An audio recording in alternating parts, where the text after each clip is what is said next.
Les amis béliers, bonjour. Je vais faire une guidance pour les énergies générales pour les 15 premiers jours du mois de juillet. Donc, en me basant sur la carte du monde, on va examiner quelles sont vos énergies en ce moment, au niveau émotionnel, au niveau mental, au niveau de la création et de la procréation, au niveau de la sphère matérielle, ma place dans la société, l'argent que je gagne, mon corps physique. Donc, on va se baser sur l'arcane 21 du tarot de Marseille.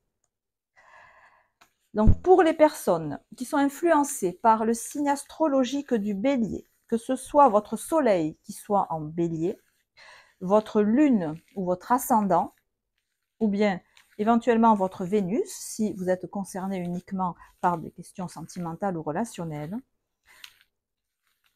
je vais voir quels sont les messages, quelles sont les guidances, quels sont les clins d'œil, quelles sont les images qui peuvent aider les béliers à avancer sur leur chemin de vie avec facilité, joie et gloire.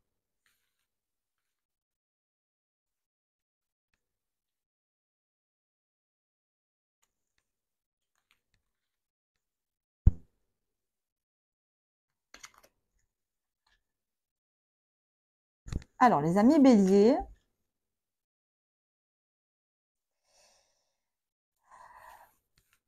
au niveau émotionnel, le diable inversé, pardon, le pape c'est l'inverse du diable, hein. Le diable inversé, ça peut montrer de la passion, dans le sens addiction, dans le sens une passion dévorante qui vous bouleverse,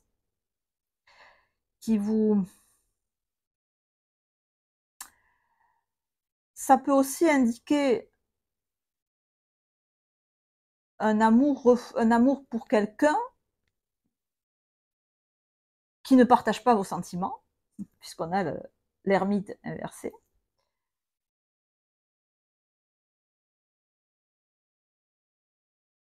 Quoi qu'il en soit, vous avez, donc on est au niveau de l'ange, hein, du chakra cardiaque.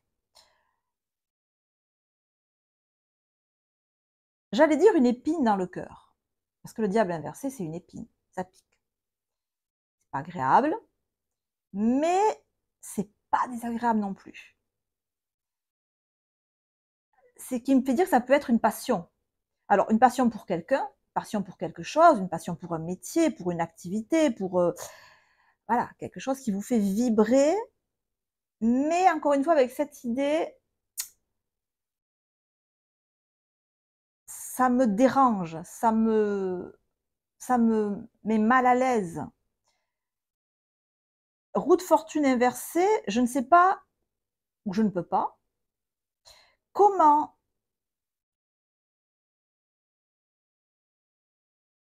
venir à bout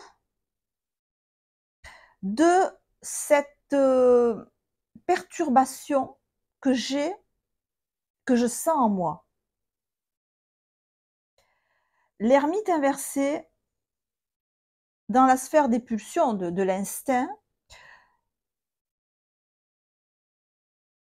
montre une, vous voyez, sur la diagonale, là, sentiment, émotion et instinct, on est perturbé, on est, alors on va approfondir, parce qu'il y a une perturbation, il y a une déstabilisation qui ne rejaillit pas dans votre vie professionnelle, matérielle, quotidienne, puisqu'on a l'empereur. L'empereur, il est là, il est assis, il gère, il contrôle. Il est d'équerre, hein, il est droit dans ses bottes, l'empereur. Donc au niveau professionnel, matériel, vie quotidienne, finance, ça va, c'est géré, on est bien. Il n'y a peut-être pas une marge de manœuvre énorme, mais la situation est gérée bien. Alors que là, elle n'est pas gérée. Vous gérez à l'extérieur, vous gérez beaucoup moins à l'intérieur pour l'instant. Et la roue de fortune inversée montre que vous cherchez comment rétablir une situation qui extérieurement est très posée, mais qui en moi bouffe, mais qui en moi Alors, allons-y. Rentrons dedans. Rentrons dedans. Il me faut des explications là. Il me faut des explications. Donc, sur le diable inversé, on a un 4 de denier. Sur la roue de fortune, un cavalier de bâton. L'ermite regarde un 9 de denier inversé. Quant à l'empereur, lui, il regarde un 4 d'épée. Alors, l'empereur qui regarde un 4 d'épée, ça veut dire que vous avez une clarté d'esprit, une tranquillité d'esprit. Au niveau matériel, au niveau concret, professionnel peut-être, ça se passe, vous avez fait en sorte que ça se passe comme vous voulez, et ça vous donne une tranquillité. Ça vous donne une tranquillité d'esprit parce que vous gérez les choses, vous arrivez à gérer les choses comme vous voulez. Ou du moins, si c'est pas vous qui gérez, ça vous convient.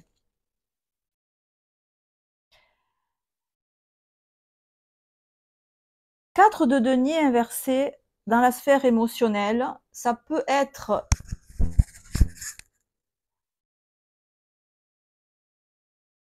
un projet qui vous tient à cœur. Le denier, c'est le corps physique, c'est l'argent, c'est la matière. Au niveau émotionnel, il y a un projet, un désir qui vous tient beaucoup à cœur, mais que vous n'avez peut-être pas, bon, pas matérialisé, ça c'est sûr, mais peut-être même pas encore verbalisé, exprimé. Le 9, enfin l'ermite inversé qui éclaire le 9 de denier inversé. La situation qui vous pèse là arrive à terme. On est sur un 9. Hein, le 9, c'est quasiment la fin du cycle. Vous allez passer à autre chose, mais pour l'instant, vous regardez plutôt la bouteille à moitié vide en fait, plutôt que de la voir à moitié pleine. Est-ce que ça peut être un déséquilibre financier qui pour l'instant ne vous permet pas de faire ce que vous voulez? Le diable inversé, avec le 4 de denier, c'est une idée de quelque chose qui n'est pas exprimé, qui est refoulé. Vous voyez, ce 4, le 4, c'est la stabilité, c'est l'équilibre, mais ça peut être aussi l'étouffement et l'enfermement. Donc, vous vivez là une situation émotionnelle qui vous étouffe, en fait. Il y a un désir tellement fort qu'il vous étouffe. Ça peut être une jalousie extrême. Ça peut être une possessivité extrême envers un partenaire, une partenaire. Que peut-être vous essayez de dominer, de ne pas exprimer, mais ça vous coûte énormément et ça vous fait peut-être faire beaucoup gamberger, beaucoup réfléchir, beaucoup, parce que quand on s'inquiète en fait, hein, quand on extrapole en négatif, ben on se crispe et c'est une évidence de dire que plus on est crispé, plus c'est gourmand en énergie et plus c'est fatigant. C'est pour ça que quand on est très stressé, on est très fatigué. C'est un peu l'idée que ça me donne là, c'est que si vous ressentez de la fatigue physique en ce moment, ou si c'est pas de la fatigue physique, si vous vous sentez un peu vidé de l'intérieur, sans jus, sans carburant, vous voyez, une espèce de sensation alors soit de pesanteur, vous voyez, comme s'il y avait une enclume qui vous rendait lourd ou lourde pour avancer. L'idée, c'est que il y a quelque chose en vous que vous refoulez, que vous n'exprimez pas et qui vous plombe en fait, qui vous plombe. Ça peut nous dire ça. Hein. Alors encore une fois, c'est un tirage général. J'essaye moi d'envisager toutes les hypothèses. Mais si vous avez une question vraiment particulière qui vous tarabuste, qui est très importante pour vous, et que vous voulez la poser au tarot psychologique, en étant prêt à entendre toutes les réponses, il faut bien savoir ça, hein, quand on pose une question au tarot, il faut se dire, je peux avoir toutes les réponses, tout l'éventail, tout ce que je souhaite, tout ce que je ne souhaite pas et tout ce que je ne peux même pas imaginer. Donc, si vous êtes prêt à ça, vous pouvez me demander une consultation de tarot. C'est très facile, vous me contactez à mon mail, montarotpsychologique@gmail.com, et à l'occasion d'un rendez-vous en visio sur WhatsApp, on peut échanger et voilà, je vais voir un peu les préoccupations qui sont les vôtres et donner des réponses pour vous aider à avancer sur le chemin. Là, la réponse qui apparaît, c'est que c'est ce refoulement émotionnel-là qui peut provoquer un ralentissement, une lourdeur, un manque de jus, un manque de peps, un manque de motivation en vous. C'est-à-dire que là, c'est comme si on avait quelqu'un qui était austère, qui faisait un peu la gueule, qui était, vous voyez, qui était pas content, pas gai, pas entreprenant, ce qui est l'opposé de votre caractère en fait. Alors on voit que ça va pas durer, hein, parce que vous avez ici un cavalier de bâton qui montre que vous allez réagir et vous allez prendre une décision. Mais le cavalier de bâton dans la sphère mentale, il n'est pas trop à sa place. Cette décision, attention à ce qu'elle ne soit pas trop abrupte, pas trop franche. Vous voyez, genre on attend, et puis quand on décide quelque chose, on le fait et on l'impose à tout le monde. Et on peut même se l'imposer à soi-même, mais de manière, encore une fois, trop brutale, trop brusque. Voilà, c'est un peu... Alors c'est bien de prendre une décision, parce qu'on sent qu'il y en a besoin, mais le cavalier de bâton me fait dire que... voilà, attention à la brusquerie. Et on a la grande prêtresse. Alors là, oui. La grande prêtresse qui est là, qui fait tout sauf agir. Hein. Elle réfléchit, elle pondère, elle s'écoute, elle médite. Donc avant de décider quoi faire, parce que je sens qu'avec le cavalier de bâton, vous allez prendre une décision qui va être, comment dire, qui va concerner tout. C'est-à-dire si le cavalier de bâton, c'est à la fois l'énergie physique, mais aussi l'énergie, l'instinct, les pulsions. Donc j'y vais, c'est tout ou rien. Voilà, c'est tout ou rien. Ou j'y vais pas du tout, ou j'y vais d'un coup. Il y a une idée d'extrême là. Hein. La grande prêtresse vous incite à vous poser avant de prendre cette décision, à vous poser, à vous écouter, avec une idée de vous calmer peut-être, parce que là on est énervé, ou du moins on est en ébullition, de vous refroidir, de prendre la décision à froid. Vous voyez, elle est bleue, la grande prêtresse, elle est froide. Elle n'est pas soumise à ses émotions. Elle ne se laisse pas déborder par ses émotions, alors que le diable a tendance, il nous déborde, le diable nous ensevelit sous une tonne d'émotions. Il nous fait réagir à chaud. Là, comme le cavalier de bâton qui est très chaud ou chaude. Donc on vous demande d'être froid, on vous demande de vous refroidir pour prendre une décision à froid, pour prendre une décision avec la tête froide et avec le cœur un peu plus froid, un peu plus cool, un peu moins effervescent. Voilà. C'est comme si vous aviez un cachet effervescent dans le cœur. Attendez qu'il ait fini d'effervescer. Je pense que ça ne se dit pas. Attendez que les bulles aient fini pour retrouver un peu de calme avant de prendre cette décision. Vous y verrez beaucoup plus clair. Et la décision à prendre va apparaître beaucoup plus facilement, comme on voit là sur cette carte, l'étoile qui apparaît, qui est au fond. Elle y est l'étoile de la libération, l'étoile de... J'ai l'idée, oui, il faut prendre une décision là, il faut trancher. Et ça va venir, vous ne savez pas comment. C'est comme si la décision que vous devez prendre, elle est déjà là. Mais vous êtes trop émulsionné de l'intérieur pour le voir, en fait. Alors, Cette décision, on a le 7 d'épée, elle vous, ouais, ça vous prend la tête, ça vous fait réfléchir. Il y a des peurs, vous devez renoncer à certaines choses pour aller vers là. Alors renoncer à quoi? Ben, renoncer sûrement à des limitations, renoncer peut-être à des gains financiers pour en avoir d'autres, renoncer à peut-être quitter un cercle familial, un cercle amical, un cercle, quitter un lieu que vous connaissez déjà pour aller vers quelque chose que vous connaissez pas. Il y a une idée de peut-être que vous devez partir sans rien dire, ou si c'est de l'ordre professionnel par exemple, il y a l'idée que pour avoir ce que vous voulez, vous devez pas dire de suite quels sont vos vrais plans, être un peu stratège, vous voyez?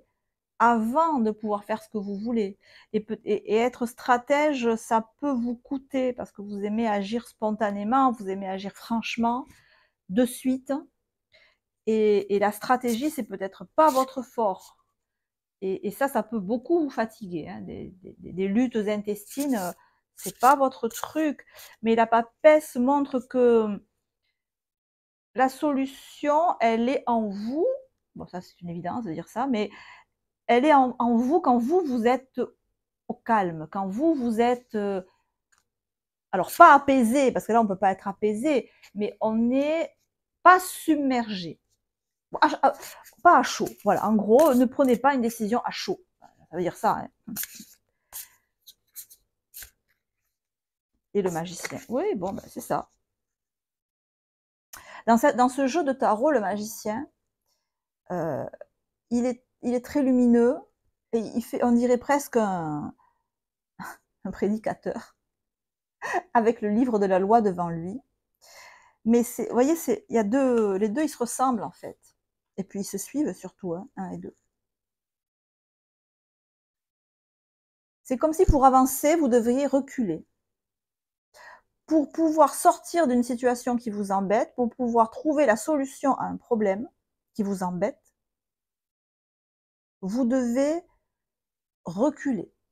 Vous devez vous intérioriser, vous rafraîchir les esprits, ça c'est sûr, prendre la décision à froid, avec du recul.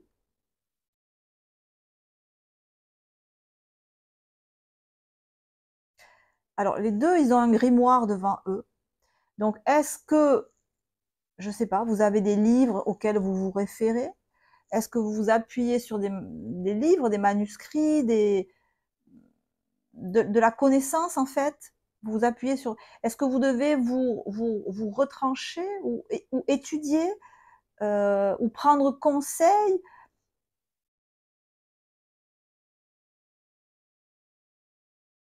Ah oui, il y a une idée vraiment là de trouver... Alors par exemple, si c'était du matériel, je vous dirais de vous plonger dans, je sais pas, des modes d'emploi, des modes d'emploi, des contrats, il y a une idée d'études, hein, d'études, d'études. Vous devez étudier. Je sais pas quoi, mais vous devez étudier. C'est ce que ça nous dit. C'est en étudiant, en revenant à l'étudiant, que la solution émerge. Enfin, que vous voyez la solution, parce que la solution, elle est déjà là.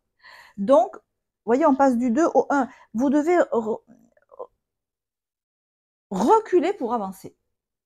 C'est ce que fait l'ermite, hein. Il avance en reculant en fait. On dit que l'ermite, il s'écarte du problème, et plus il s'écarte du problème, plus le faisceau de sa lampe éclaire largement le problème. Vous, c'est ce que ça vous dit. Pour trouver la solution à ce qui vous tarabuste là, prenez du recul et revenez au stade du débutant, revenez au stade de l'apprenti, et la solution, vous la verrez parce qu'elle est déjà là. Voilà, je vous laisse avec cette métaphore. Dites-moi en commentaire si ça vous parle, si vous avez effectivement cette démarche à faire. On se retrouvera, les amis, au courant du mois de juillet, vers le 15, pour actualiser ces énergies. Profitez bien de ce bel été qui commence. Prenez soin de vous. Je vous embrasse et je vous dis à très bientôt.